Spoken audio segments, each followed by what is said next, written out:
झूठी का झूठी?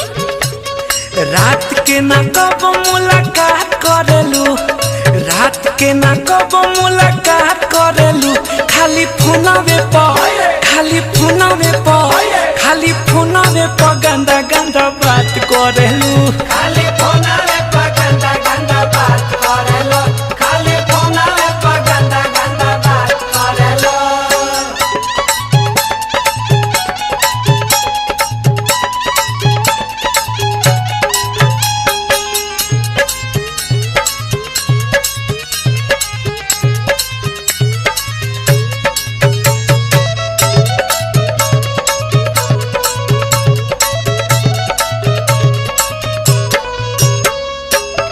खिसियात बड़ा बोलो तारा झाड़ के, प्यार करो बेजन ओढ़नी उतार के।